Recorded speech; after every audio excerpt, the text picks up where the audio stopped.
An air passenger rights group is suing WestJet over its policies when it comes to reimbursements. They want the airline to get rid of a cap on how much passengers can get covered for hotels or food if their flight is delayed.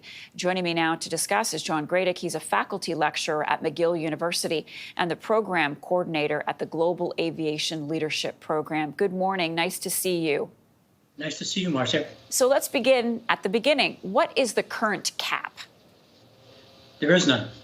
There is no cap. Right now, the legislation, the regulations that we have say that it is a reasonable amount of money that should be paid by the carrier for hotels, meals, local transportation, and sundry expenses. So there really isn't any cap out there. It is really based on the airline's decision to, in fact, spend the money required to accommodate passengers.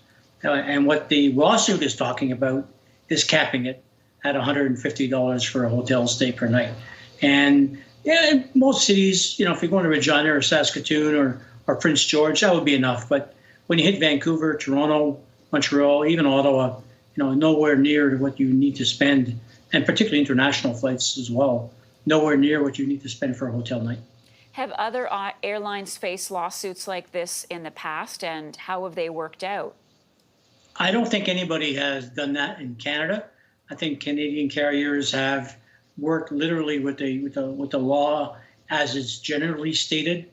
So the Canadian carriers have gone with something they call duty of care for their passengers, that if a flight is interrupted, delayed, canceled, and there isn't available flights for X number of hours or days, the airline has the responsibility and is required by law to pick up the tab.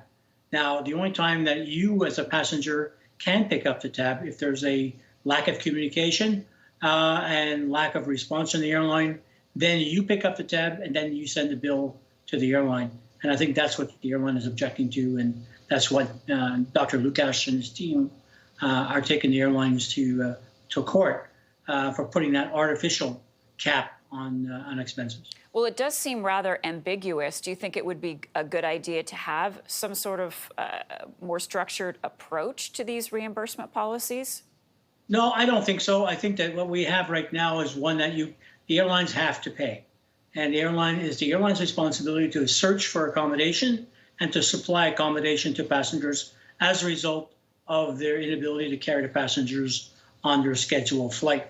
So it really, depends. If you're looking at, WestJet had their mechanics strike. They had 150,000 passengers that were displaced. And guess what? That happened on July 1st weekend.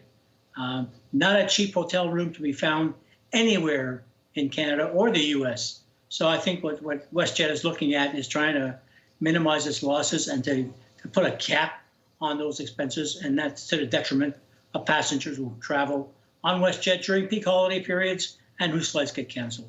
John, good to see you this morning. John Gradek is a faculty lecturer at McGill University. Appreciate your time.